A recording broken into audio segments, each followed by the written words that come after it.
Bawaslu Jakarta Pusat memutuskan Gibran melanggar aturan saat bagi-bagi susu di acara Car Free Day. Sementara saat diperiksa, Gibran membantah ada unsur politik dalam kegiatan itu.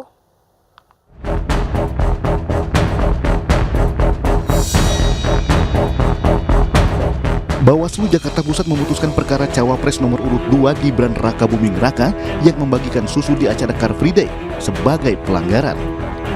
Meski melanggar, hal itu bukanlah termasuk pelanggaran hukum pemilu.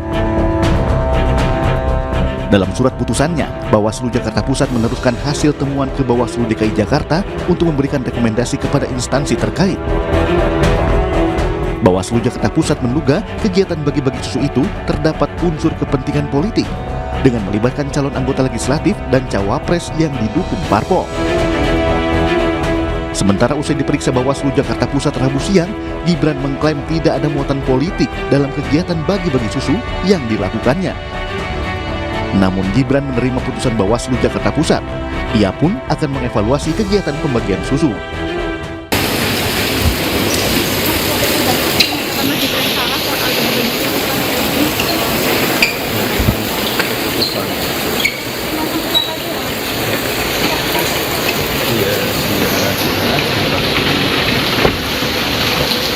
Jadi akan ada evaluasi, Mas.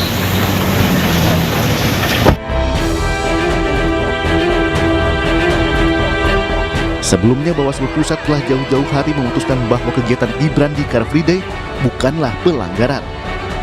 Dari Jakarta, Tim Liputan iNews melaporkan.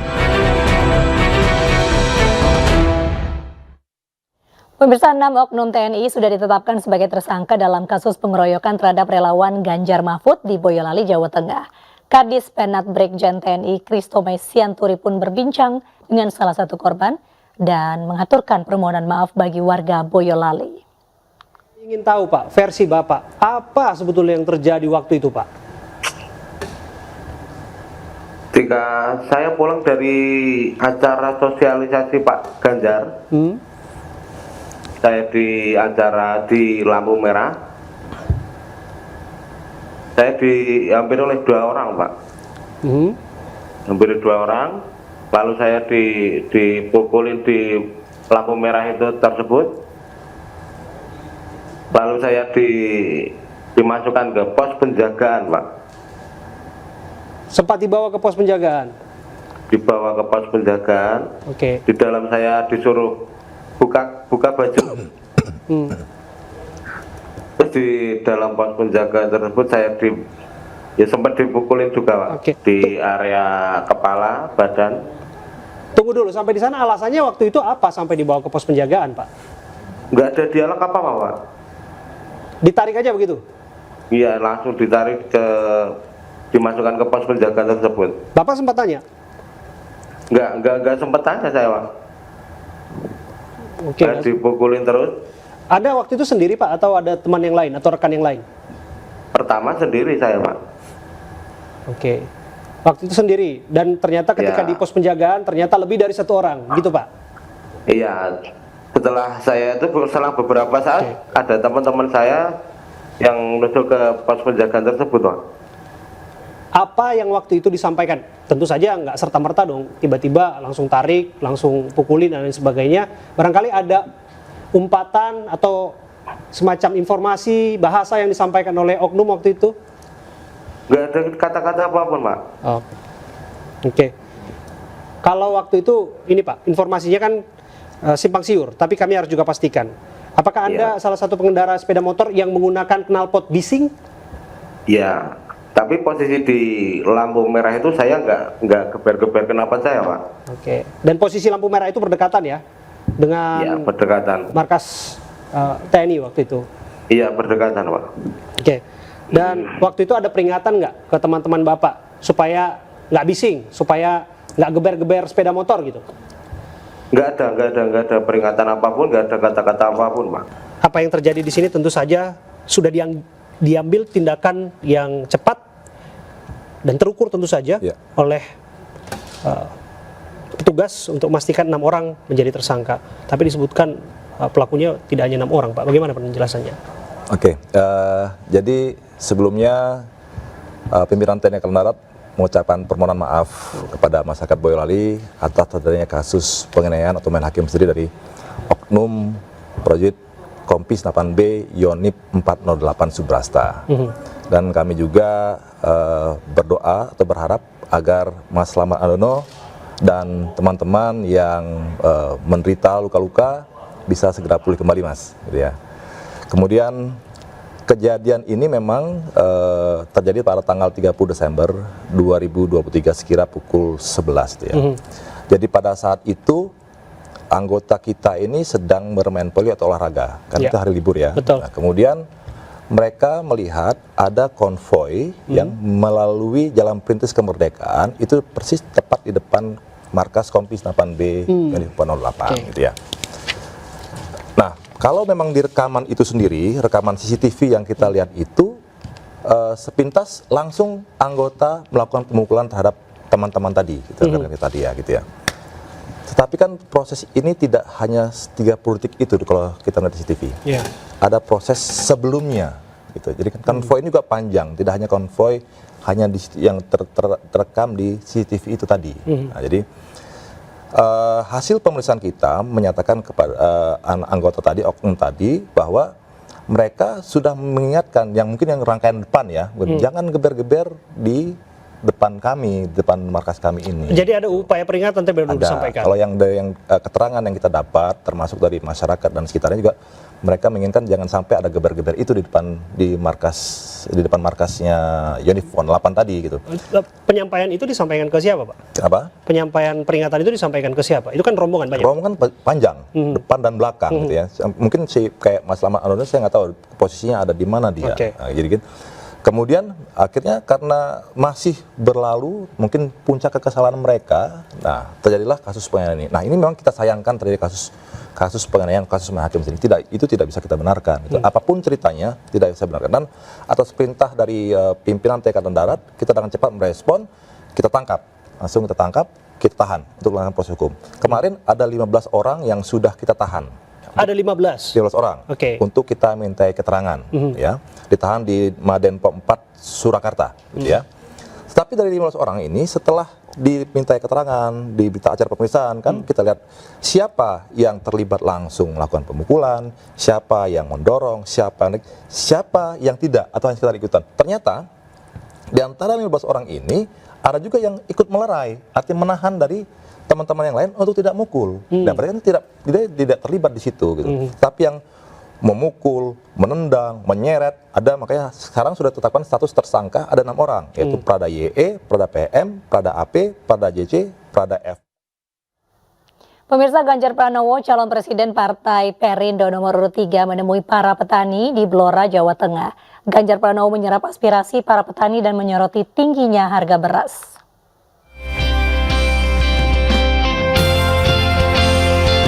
Tiba pada pukul 10 pagi, kehadiran Ganjar Pranowo disambut meriah. Dalam kunjungannya, Capres Partai Perindo nomor urut 3 Ganjar Pranowo juga menyempatkan diri untuk menabur pupuk sebelum berdiskusi dengan para petani.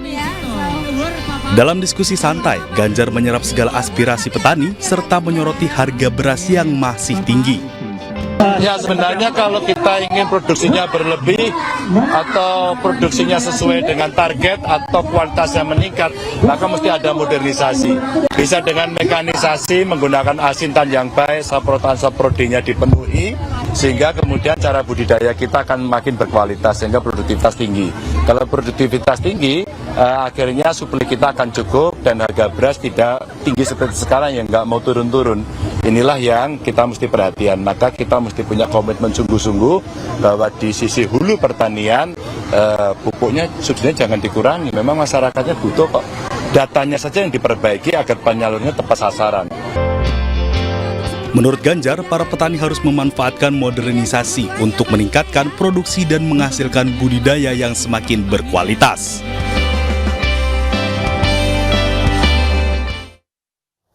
Calon Wakil Presiden nomor urut 3 Mahfud MD memprotes simulasi surat suara Pilpres yang hanya memuat 2 nama pasangan calon presiden dan wakil presiden. Mahfud pun mengajukan komplain langsung kepada Ketua KPU Pusat Hashim Asyari.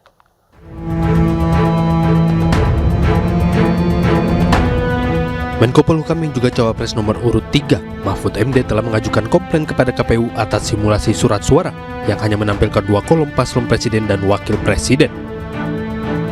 Mahfud telah meminta kepada Ketua Umum KPU, Hasyim Asyari, untuk memperbaiki simulasi suara yang meniadakan kolom paslon nomor urut 3 tersebut. Pak Hasyim, Ketua KPU, sudah saya komplain kok ada kayak gini. Lalu dia bilang itu simulasi dari ITB. Dan itu akan kita koreksi, mau diperbaiki. Ya minimal 4 lah, dia bilang. Kalau tidak 1, 2, 3, 4, sehingga semuanya bisa terbuka. Dan itu sudah ada jawaban Pak Hasyim. Tapi merasa Resmi dirugikan kepada Pak? saya. Merasa dirugikan nggak? Karena kan sudah berlangsung juga Pak beberapa daerah Pak. Ya, tapi harus diperbaiki. Sementara itu terkait polemik surat suara simulasi pada Presiden dan Wakil Presiden 2024 yang hanya ada 2 kolom, KPU Surakarta hanya menjalankan sesuai arahan KPU Pusat yang mengacu pada surat nomor 1447. Memang kita ini KPU Kabupaten Kota akan melaksanakan perintah secara hierarkis. Nah, kita adalah lembaga pelayanan, lembaga pelayanan publik. KPU ini juga lembaga hierarkis yang mana kita harus taat dan patuh terhadap perintah baik KPU Provinsi maupun perintah KPU RI. Jadi jelas KPU Surakarta itu sama dengan KPU Kabupaten di seluruh Indonesia memedomani surat 1447 dalam hal salah satunya melaksanakan simulasi. Jadi soal materi, kemudian desain surat suara ada include di surat 1447. Badan Pengawas Pemilu Provinsi Banten mempertanyakan simulasi pemungutan, penghitungan, dan rekapitulasi hasil suara Pilpres 2024. Dalam simulasi yang dilakukan oleh KPU Kabupaten dan Kota di Banten hanya mencantumkan 2 paslon pada surat suara pemilihan presiden dan wakil presiden. Tidak hanya di Banten, PDIP Solo juga memprotes simulasi surat suara Pilpres dari Komisi Pemilihan Umum. Gara-gara simulasi surat suara hanya menampilkan 2 kolom pasangan calon presiden dan wakil presiden. Tim Liputan iNews melaporkan. Sementara itu calon presiden nomor urut 1 Anies Baswedan berkampanye di Ciamis, Jawa Barat. Dalam kampanyenya Anies menyatakan wujudkan perubahan ekonomi dan reformasi hukum yang lebih baik.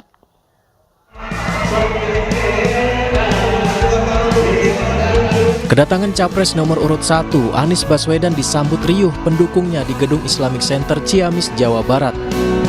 Dalam pidatonya, Anies mengusung tema perubahan dan mengajak warga agar memilih pasangan yang bisa membawa perubahan ekonomi dan reformasi hukum menjadi lebih baik. Jika terpilih, Anies bertekad bisa bekerja sama dengan menguatkan legislatif. Bisa melakukan perubahan, untuk bisa melakukan perubahan, maka kita harus bisa bukan hanya menang di Pilpres, tapi legislatif juga kita harus kuat. Usai menemui warga Ciamis, Anies melanjutkan kampanyenya di wilayah Tasikmalaya. Sementara pasangan Anies yakni Caimin berkampanye di wilayah Garut, Jawa Barat. Dari Ciamis, Jawa Barat, Acep Muslim, iNews melaporkan. Isu pertahanan dan keamanan jadi perhatian jelang debat ketiga calon presiden Pilpres 2024. Saat menjabat Kementerian Pertahanan, Prabowo disebut kerap memperbarui alutsista yang menelan anggaran fantastis dari APBN.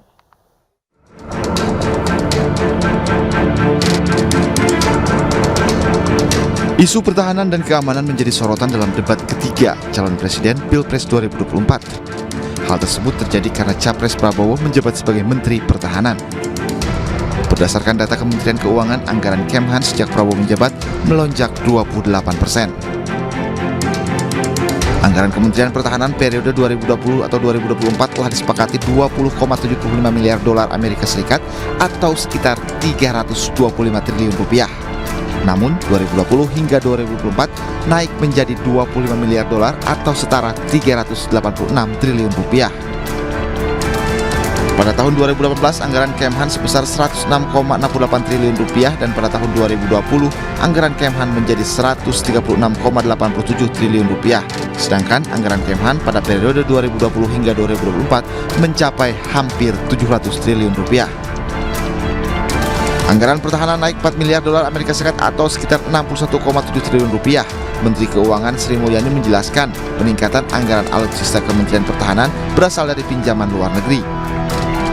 Namun untuk Kemenhan ini ada alokasi yang cukup signifikan, yaitu dari pinjaman luar negeri. Untuk tahun 2020 hingga 2024, waktu itu sudah disetujui oleh Bapak Presiden 20,75 miliar US dollar untuk periode 2020-2024. Nah, kemarin karena adanya berbagai perubahan, maka alokasinya dinaikkan untuk 2024 menjadi 25,0 billion US dollar. Jadi terjadi kenaikan yang cukup signifikan dari 20,75 miliar US dollar ke 25 miliar US dollar. Itu yang kemarin disepakati. Sejak menjabat Menteri Pertahanan, Prabowo Subianto sangat aktif memperbaharui alutsista. Pembaharuan alutsista ini tentu saja tidak murah dan diketahui belanja dari kementerian yang dipimpin Prabowo Subianto termasuk salah satu anggaran jumbo dalam APBN. Capres kembali bertemu di panggung debat. Semakin panas. Rakyat tidak percaya kepada proses demokrasi yang sekarang. Mas Andi. Kalau demokrasi kita tidak berjalan, Anda tidak mungkin jadi gubernur. Segera kita bereskan undang-undang perampasan aset dan untuk pejabat yang korupsi bawa ke Nusa Kambangan. Saksikan debat ketiga Pilpres 2024 Minggu 7 Januari pukul 4 sore live di iNews.